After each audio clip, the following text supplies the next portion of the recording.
Hello everyone. इस topic में हम डिस्कस करेंगे पैलियोलिथिक एज के बारे में, यानी कि हिंदी में बोलें तो पाषाण काल।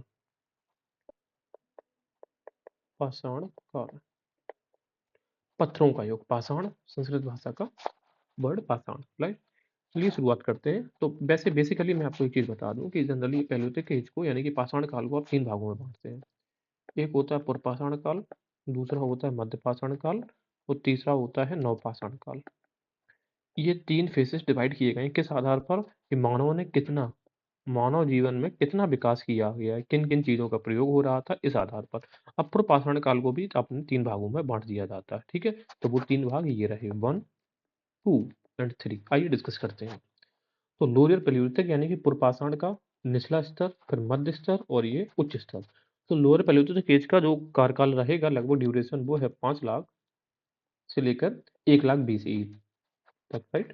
फिर 1 लाख बीसी से 40,000 बीसी तक मिडिल पैलियोलिथिक एज रहेगा और 40,000 बीसी से 1,000 बीसी तक अपर पैलियोलिथिक एज रहेगा। क्या आपको ये लाख वाले वर्ष याद रखने की ज़रूरत है? बिल्कुल याद ज़रूरत नहीं है, बस एक रेफरेंस के लिए यहाँ पे लिखा है मैंने। लोअर पैलियोलिथिक के टाइम पे जनरली जो टूल्स बन रहे थे वो क्वार्टज़ाइट एक प्रकार का पत्थर होता है जो कि सेडिमेंट्री रॉक से प्राप्त होता है, उसके बन रहे थे, क्वार्टज़ाइट टूल्स बन रहे थे। शुरुआती जो दौर है यानी कि स्टार्टिंग के जो चीज़ें खोजी गई हैं, वो 2 टूल्स खोजे गए थे। एक चॉपिंग चॉपर टूल खोजा गया था और दूसरा खोजा गया था हैंड एक्स कल्चर।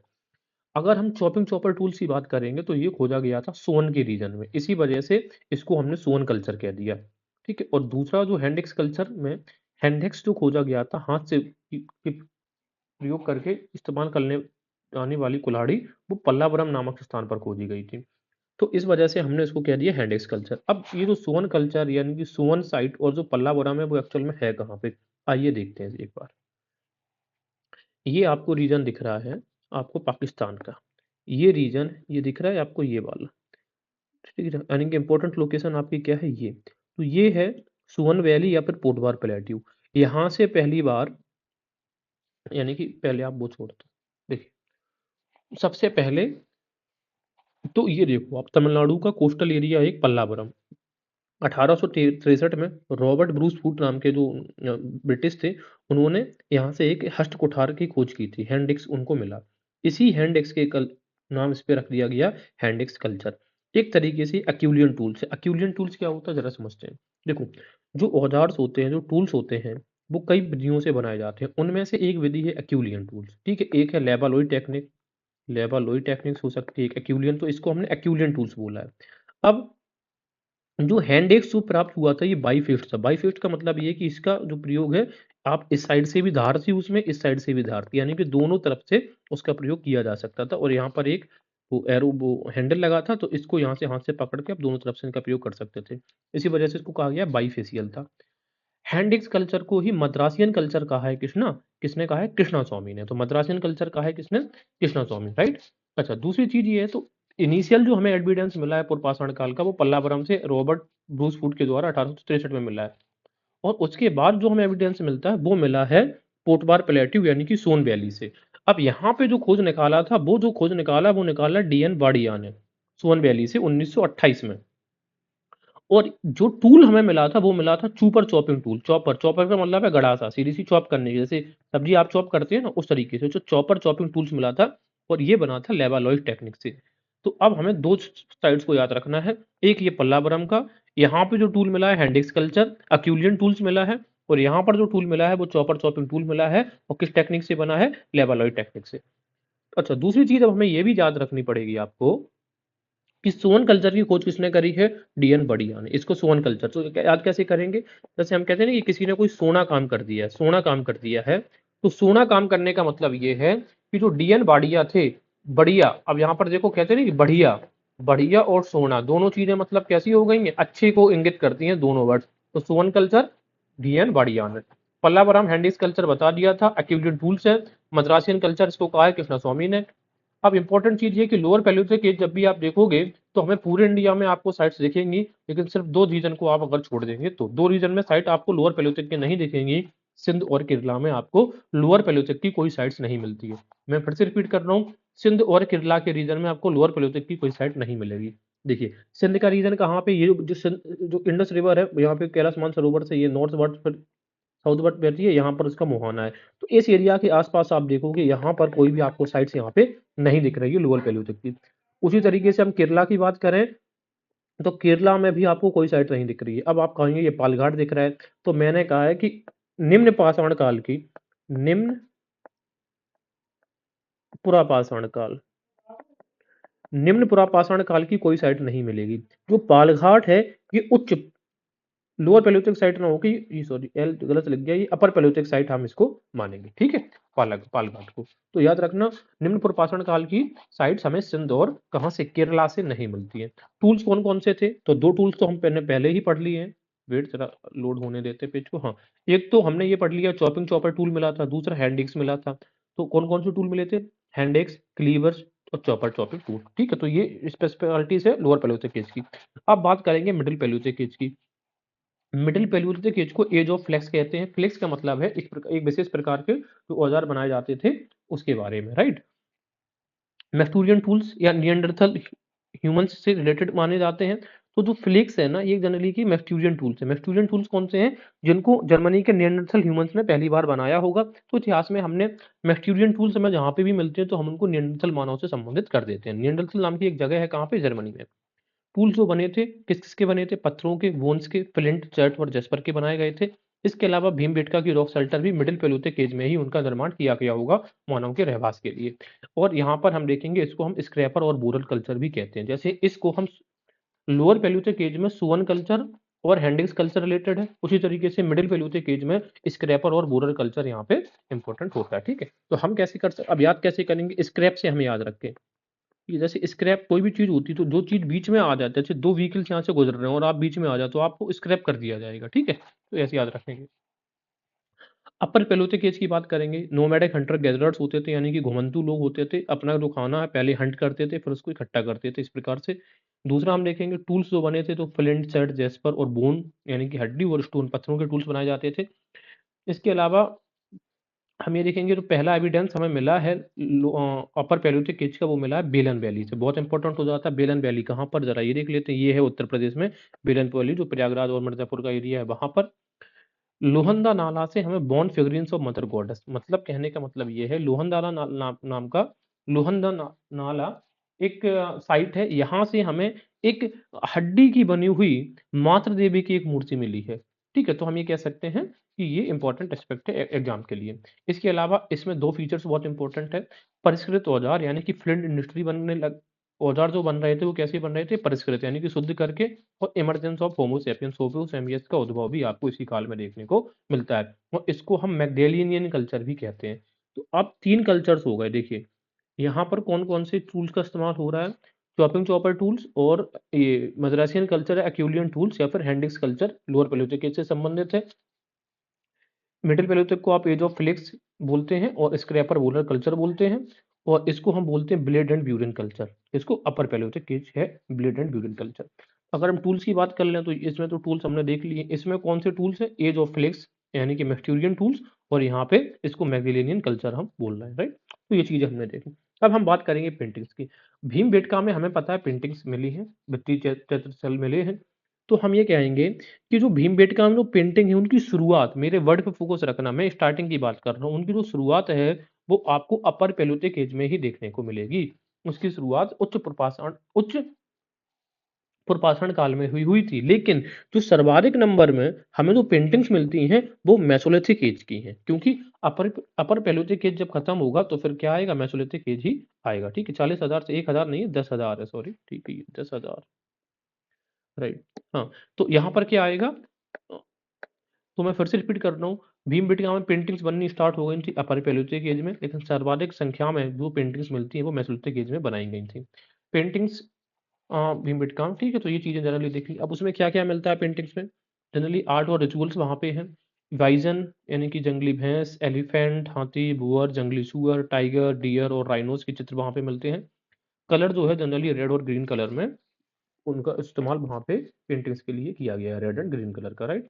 आगे हम देखेंगे विलन वैली, ठीक है। लोहा फर्स्ट एविडेंस विलन वैली का, हाँ ये चीज़ हमने डिस्कस कर ली। अब हम आते हैं अपने साइट्स के ऊपर कि इंपॉर्टेंट इसकी जो साइट्स हैं पैलियोलिथिक एज की, वो साइट्स कौन कौन सी। सबसे पहले हमारे साथ में वही साइट्स हैं तो यही है सोन वैली, पोटवार प्लेट्यू पहली साइट, तो हम इसी को देख के चलेंगे। ठीक है, ढंग का कलर मिल जाए। ठीक है, ये वाला पहला साइट है। खोज करी थी सोन वैली की डीएन बाड़िया ने 1928 में, चॉपर चॉपिंग टूल्स यहाँ पे मिला था, और जो कि बना था लेवालोई टेक्निक से। ठीक है, तो सोन वैली या पोटवार प्लेट्यू दोनों, पी से पोटवार प्लेट्यू, ये पंजाब का रीजन है, पाकिस्तान वाला पंजाब, हालांकि पहले तो एक ही पंजाब था। इसके अलावा यहीं पर एक लोकेशन आपको मिलेगी संघाव, तो संघाव भी कहाँ पे, सोन वैली के पास में ही देखने को मिलता है। संघाव के बारे में बात करें तो इसकी खोज करी थी अहमद हसन दानी 1963 में। अब याद कैसे करेंगे, देखो जब आपके संग कोई व्यक्ति होता है तो आप हंसते बहुत हैं, Hasan. Chipped stone tools, bones, scrapers, इनके मिले हुए औजार मिले हैं, क्वार्टज टूल्स मिलते हैं, और ब्लेड और फ्लेक्स की भी इंडस्ट्री यहाँ पे पाई गई थी। इसके अलावा दूसरा हमारा लोकेशन है रीवत एंड पाबी हिल्स। ठीक है, रीवत एंड पाबी हिल्स भी है, पंजाब के रीजन में आपको देखने को मिलेगा। यहाँ पर एक्यूलियन टूल्स मिले हैं, स्टोन टूल्स, फ्लैक्स और ब्लेड्स भी यहाँ पे प्राप्त हुए हैं। आप इंपॉर्टेंट साइट्स बस इंपॉर्टेंट फोकस रखिए। इसके अलावा कश्मीर के रीजन में हम देखेंगे उत्तर बैनी करके एक साइट है, तो ये बहुत इंपॉर्टेंट साइट है, अपर पैलोलिथिक एज की साइट है। पूछ लेता है कि उत्तर बैनी कहाँ की साइट है, हम बोलेंगे उच्च प्रपाषण काल की। अर्लीस्ट नॉन आर्कोलॉजिकल साइट, जितनी भी आर्कोलॉजिकल साइट है सबसे पहले आपको यही साइट, जितनी भी अब तक आर्कोलॉजिकल साइट जानी जाती है तो उनमें से सबसे प्राचीनतम साइट है जो हमें ज्ञात है। किसके किनारे पर है, देवका नदी के किनारे पर है। ठीक है, इसके अलावा देखो उत्तर बैनी किस नदी के किनारे पर है, देवका रिवर पर। नॉन डिस्क्रिप्ट है, ऐसी स्क्रिप्ट हमें मिली आर्टिफैक्ट्स के ऊपर, ऐसा कुछ लिखा हुआ मिला है जिसको अभी तक हमने मतलब समझ नहीं पाया है। इसके अलावा ओल्ड टेम्पल भी यहाँ पर एक हमें प्राप्त हुआ है, लेकिन वो पूर्वपाषाण काल का नहीं है, वो बात की बात है। ठीक है, तो उत्तर बैनी दीपका नदी के किनारे पर, और अर्लीस्ट नोन आर्कोलॉजिकल साइट है उत्तर बैनी। इसके बाद हम पहले इस डायरेक्शन में मूव कर रहे हैं। इसके बाद हमारी साइट आती है मेहरगढ़। ठीक है, इसके बाद हम देखेंगे मेहरगढ़ के बाद रोहिरी हिल्स। ठीक है, अब रोहिरी हिल्स में देखेंगे, ये जनरली जब इंडिया का जो पंजाब का राजस्थान का रीजन जहाँ पे एंड होता है यहाँ पर हमें देखने को मिलेगा रोहिरी हिल्स, और located on Indus river margin of the dessert factory centre. ठीक है, ये फैक्ट्री सेंटर हुआ करता था, और जो सिंधु नदी घाटी है उसके किनारे पर ये बसता है। ठीक है, लेकिन ये उच्च प्रपाषण काल की साइट है, ना कि लोअर पेलोथिक साइट। लोअर में लोअर एरिया मतलब लोअर जो फेज था उसमें लोअर पेलोथिक एज का हमें कोई भी साइट सिंध के रीजन से प्राप्त नहीं होता है। तो अगर रोहिरी हिल्स हमें यहाँ से प्राप्त हो रहा है दैट मीन्स वो अपर पैलोलिथिक का होना चाहिए। तो इंडस रिवर मार्जिन हमने कंप्लीट कर लिया है। इसके बाद हमारा जो साइट है ये बहुत इंपॉर्टेंट आ जाती है लास वेलास, ऑलमोस्ट समुद्र का कोस्ट है, नॉर्थ अरेबियन सी, और यहाँ पर सेल स्केटर्स की यहाँ पर डिस्कवरी हुई है। तो लास वेलास आप अगर देखोगे तो सबसे पूर्वी है ये साइट जो अब तक खोजी गई है पैलियोलिथिक एज की, इस वजह से लास वेलास बेहद इंपॉर्टेंट हो जाता है। तो ये जो पाकिस्तान के रीजन में थी जो साइट्स थी वो हमने डिस्कस कर ली, उत्तर बैनी डिस्कस कर ली। अब हम डिस्कस करेंगे, वो करेंगे आपका ये वाला जो रीजन है। ठीक है, ये सॉरी अनंगपुर को डिस्कस करते हैं। अनंगपुर जनरली देखेंगे तो बदरपुर हिल से दिल्ली और हरियाणा बॉर्डर के वहां पर आपको देखने को मिलेगा, साउथ ऑफ दिल्ली में। यहाँ पर अर्ली लेट एक्यूलियन टूल्स यहाँ पे प्राप्त हुए हैं, और पेलोलिथिक हैबिटेशन साइट ये रहा करती थी अनंगपुर, राइट, बदरपुर जो हिल्स है। इसके बाद राजस्थान का एक एरिया है नागौर और ददवाना, एक ही बात है, यहाँ पे हैंड एक्सेस मिले हैं। सीक्वेंस यहाँ पर हमें प्राप्त होता है लोअर से लेकर मिडिल पैलियोलिथिक एज तक के, ठीक है, और यहाँ पर मथुरा जी की वाव भी यहाँ पे है। चलिए छोड़ो, इसके बाद हम दूसरा देखेंगे बूढ़ा पुष्कर लेक, अजमेर में जो ही हमें दिखाई देता है बूढ़ा पुष्कर, ये मिडिल पैलियोलिथिक साइट रही है बूढ़ा पुष्कर। ठीक है ना, तो बूढ़ा व्यक्ति मिडिल में रहेगा। पिलग्रिमेज सेंटर रहा है श्राइन ऑफ मोइनुद्दीन चिश्ती, और कैपिटल रही है चौहान्स की बूढ़ा पुष्कर। दूसरा हम देखेंगे मोगरा हिल्स, यहीं पर देखने को मिलेगा, मेगुरा जोधपुर में एक फैक्ट्री साइट हुआ करती थी मोगरा। ठीक है, इसके बाद हम बिराच वैली और लूनी वैली, ये दोनों भी, बेड़च वैली और ये लूनी वैली दोनों ही राजस्थान में देखने को मिलती हैं। इसके बाद अगर हम बात करेंगे इसकी गुजरात में, तो गुजरात में एक तो साबरमती वैली इंपॉर्टेंट हो जाती है, और दूसरी हो जाती है हिरन वैली। तो हिरन वैली जो सौराष्ट्र रीजन है, ये यहाँ पे लोअर पैलियोलिथिक और middle Mesolithic sorry lower Palaeolithic और मिडिल पैलियोलिथिक टूल्स हमें यहाँ से मिलते हैं, राइट। तो साबरमती वैली और हिरन वैली गुजरात में है, और बेरच वैली और लूनी वैली राजस्थान में, याद रखिएगा। इसके बाद हम जो देखेंगे वो हम देखेंगे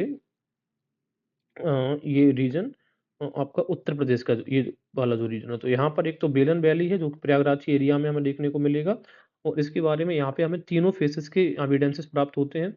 एनिमल फोसिल्स, जो वाइल्ड कैटल थे उनके एनिमल फोसिल्स, उनके हमें फोसिल्स प्राप्त होते हैं। इसके अलावा सीप, गोट, इन सबके हमें जो फोसिल्स प्राप्त हुए हैं। लेकिन जब आप इनके फोसिल्स को एनालिसिस करोगे तो हमें ये नहीं लगता कि इंडिजिनस थे, ऐसा लगता है कि कहीं और से लाए गए थे। ठीक है, कहाँ से, लगभग नॉर्थ वेस्ट यानी कि इस एरिया से यहाँ पे लाए गए होंगे। ठीक है, ऐसे। तो ये हमें दिखाता है कि domestication of animals upper palaeolithic age में स्टार्ट हो गया था, हालाँकि मेसोलिथिक एज में हमें क्लियर एविडेंस हमें मिलते हैं। अब बेलन वैली की एरिया की खोज करी है गोवर्धन राय शर्मा ने, जो कि प्रोफेसर हुआ करते थे इलाहाबाद यूनिवर्सिटी से, तो जी आर शर्मा या गोवर्धन राय शर्मा, तो ये चीज़ हमने डिस्कस करी। इसके अलावा यहीं पर एक साइट हमें देखने को मिलेगी कालपी और ललितपुर, दोनों ये दोनों हैं। ये कालपी जो है जो डिस्ट्रिक्ट जालौन है उत्तर प्रदेश के अंदर, वहाँ से है ये साइट है, और ये सेंटर है वेद व्यास की गद्दी भी यहाँ पे है। और ललितपुर ये प्योर झांसी से और दक्षिण में आप जाएंगे तो एमपी से टच होता हुआ बॉर्डर बुंदेलखंड का इलाका है उत्तर प्रदेश का। इसके अलावा मिर्ज़ापुर हम सब जानते हैं, तो ये इंपॉर्टेंट साइट कुछ हमने देखी उत्तर प्रदेश की। इसके अलावा अब हम बात करेंगे आपका ये जो साइट है ये मध्य प्रदेश वाले इलाका। तो मध्य प्रदेश का पहला इलाका हम देखेंगे बाघौर को। बाघौर की खोज करी थी वीएन मिश्रा ने, वीरेंद्रनाथ मिश्रा। सोन वैली मध्य प्रदेश में है, सिद्धि डिस्ट्रिक्ट है। अपर पैलियोलिथिक साइट है बाघौर, पैलियोलिथिक श्राइन है। सबसे बड़ी बात है तो बाघौर में क्या हुआ है कि एक यहाँ पर ऐसे देखिए एक सर्कुलर डिस्क मिला है, मतलब गोल पत्थर है, उसके ऊपर त्रिभुजा आकार की एक मूर्ति मिली है, जो कि हालाँकि टूटी हुई अवस्था में है, ठीक है? तो याद रखना। अब ये बताओ जैसे कोई गोल पत्थर पे एक ट्रायंगल रखा हो रहा, तो आप हम इसे बहुत गौर से देखते हैं ना, तो सर्कुलर सर्कुलर स्टोन स्लैब पर ट्रायंगुलर जो मूर्ति है कहाँ पे मिली है? बाघौर। तो हम इसे बहुत गौर से देखते हैं, इस वजह से बाघौर सीधी डिस्ट्रिक्ट, तो याद रखना। इसके अलावा सागर, दमोह ये हमने देख देख सकते हैं, ये 2 साइट्स हैं। भीमबेटका, अब भीमबेटका जो है वो साउथ ईस्ट ऑफ भोपाल है, भोपाल के साउथ ईस्ट में, अगर भोपाल ये है तो भीमबेटका ये है, ठीक है? ये वाला। यहाँ पर जो रॉक शेल्टर है वो बने हैं क्वार्टज़ाइट स्टोन्स पे। पेंटिंग यहाँ पर हमें कई सारी मिली है। पेंटिंग की अगर हम बात करेंगे तो ये भीमबेटका में जो पेंटिंग है वो मैं फिर से रिपीट कर रहा हूँ, अपर पैलियोलिथिक एज में स्टार्ट हुई थी, लेकिन सर्वाधिक जो पेंटिंग है वो हमें मेसोलिथिक एज में हमें मिलती है, right? Largest number Mesolithic as में हमें मिले हैं पेंटिंग्स के। आर्ट्स एंड रिचुअल्स यहाँ पर दिखाए गए हैं पेंटिंग्स में। एलिफेंट, टाइगर, बाइजन, बुयर, ये सब हमें पेंटिंग्स में वहाँ पे चित्रित होता है। यहाँ पर ऑस्ट्रिच एग शेल, देखो शुतुरमुर्ग के अंडे से बने जो मनके होते हैं वो भी हमें यहीं से मिले हैं, कहाँ पे? भीमबेटका से। लेकिन मैं फिर से रिपीट कर रहा हूँ, ऑस्ट्रिच के एग शेल से बने मनके तो हमें यहाँ से प्राप्त होते हैं, लेकिन पाटने से हमें जो प्राप्त होगा ये जगह से, इसमें ऑस्ट्रिच एग शेल्स की बीड्स यहाँ पे भी भीमबेटका से और पाटने से शुतुरमुर्ग के अंडे के कवर से बने हुए मनके मिले हैं। लेकिन उत्तर प्रदेश का एक इलाका है बांदा, उसमें हमें क्या देखने को मिलता है कि शुतुरमुर्ग का अंडे का जो कवर है उसके ऊपर कुछ लाइन्स एनग्रेव्ड हैं, यानी कि शुतुरमुर्ग के अंडे के सेल पर कुछ एनग्रेविंग्स या पेंटिंग्स वो हमें देखने को मिलती है। कहाँ पे? बांदा उत्तर प्रदेश, जो कि ये बुंदेलखंड रीजन में लोकेट करता है, ठीक है? तो ये चीज़ हमने देख ली। इसी जगह पर एक है इलाका आदमगढ़ रॉक शेल्टर्स। तो आदमगढ़ रॉक शेल्टर्स की हालांकि खोज इस नर्मदा नदी के तट पर है। यहाँ पर भी पेंटिंग्स मिली रेड एंड वाइट, और ये अर्लीस्ट एविडेंस हमें डोमेस्टिकेशन का मिलता है डॉग का। शुरुआती जो पहला एविडेंस है मतलब कुत्ते पालने का, वो हमें इस आदमगढ़ से मिला है, लेकिन ये वो मेसोलिथिक एज की साइट है, इस वजह से इस पर हमें फोकस नहीं कर रहे हैं। अब हम बात करेंगे, ये हमने मतलब बात कर ही ली है, तो फिर हम बात करेंगे महाराष्ट्र रीजन की। महाराष्ट्र में देखेंगे तो 40 गांव, नासिक, चिरकी नेवासा, पाटने, ये इंपॉर्टेंट है, ठीक है? देखते हैं 40 गांव। जलगांव डिस्ट्रिक्ट रहेगा, तापी रिवर वैली में पैलियोलिथिक और मेसोलिथिक एज की साइट है 40 गांव। नासिक, चिरकी निवासा बहुत इंपॉर्टेंट हो जाता है, जो प्रवरा नदी बेसिन है, गोदावरी की सहायक नदी है प्रवरा, वहां पे लोकेट होता है। अहमदनगर जिला है। एच डी संकालिया ने इसकी चिरकी निवासा की खोज करी थी। याद कैसे करेंगे हम? निवासा और संकालिया, ठीक है? निवासी, कहीं के भी निवासी अगर आप हैं तो इस पे आपको किसी की शंका है? नहीं है। मिडिल पैलियोलिथिक से लेकर मिडिल एजेस तक इस यहाँ पर हमें एविडेंसेस मिलते हैं रहने के। और ये पहला पैलियो कैंप फैक्ट्री साइट थी। इंपॉर्टेंट लोकेशन हो जाता है जो चिरकी निवासा है। पैलियोलिथिक एज की पहली कैंप साइट और पहली फैक्ट्री साइट चिरकी निवासा ही है, ठीक है? फैक्ट्री साइट का मतलब हो गया तो औजार यहाँ पर बनाए जाते थे, उद्योग। बात करेंगे पाटने, तो पाटने के बारे में अभी मैंने बता ही दिया है, कोल्हापुर डिस्ट्रिक्ट में है। ऑस्ट्रिच एग सेल्स के बने यहाँ पे बीड्स यानी कि मनके प्राप्त होते हैं। चालसेडनी जैस्पर टूल्स भी मिले हैं। और होल्ड ऑफ निकुंभ, जो निकुंभ से जो यादवों के फ्यूडेटरीज हुआ करते थे नुकुंभ, उनका ये इंपॉर्टेंट सेंटर था पाटने। हालांकि ये हिस्ट्री की बात है, ठीक है? तो 40 गांव, नासिक, चिरकी नेवासा और पाटने, ये हमने डिस्कस कर लिया। इसके बाद ये हम तेलंगाना में एक रीजन डिस्कस कर सकते हैं नालगोंडा, ये भी इंपॉर्टेंट साइट है। अब हम बात करेंगे ये आपके कर्नाटक में। कर्नाटक में हंसगी, जो गुलबर्गा डिस्ट्रिक्ट में है। हंसगी या ईसमपुर एक ही बात है। यहाँ पर स्टोन टूल्स पहली फैक्ट्री साइट रहा करती थी, यहाँ पे ये फैक्ट्री साइट थी, ठीक है? और हैबिटेशन साइट, यहाँ पर फैक्ट्री साइट भी थी, हैबिटेशन साइट भी थी। कहाँ पर? हंसकी ईसमपुर में। एक्यूलियन फैक्ट्री साइट थी, गुलबर्गा डिस्ट्रिक्ट लोअर पैलेयोलिथिक केस से संबंधित है, राइट। ये चीज़ें हमने डिस्कस की। इसके अलावा हम देखेंगे दूसरा हमारा है मालप्रभा घाट प्रभा बेसिन में, ये लोअर पैलेयोलिथिक साइट की साइट है। और किब्बनहल्ली बहुत इंपॉर्टेंट हो जाता है कर्नाटका में, ठीक है। किब्बनहल्ली लोअर पैलेयोलिथिक साइट है, तुमकुर जिला है। इसके अलावा केरला की बात करेंगे तो ये पालघाट, यहाँ पे लोअर पैलेयोलिथिक साइट की नहीं अपर पैलेयोलिथिक साइट है। चॉपर्स एंड स्क्रैपर्स यहाँ पे मिले हैं क्वार्टर्स से बने हुए। उसी के तरीके से तमिलनाडु की कुछ इंपॉर्टेंट लोकेशंस हो जाती हैं, जैसे कि पहली लोकेशन हमें देखने को मिलेगी वदमदुराई और मंजनकरनाई।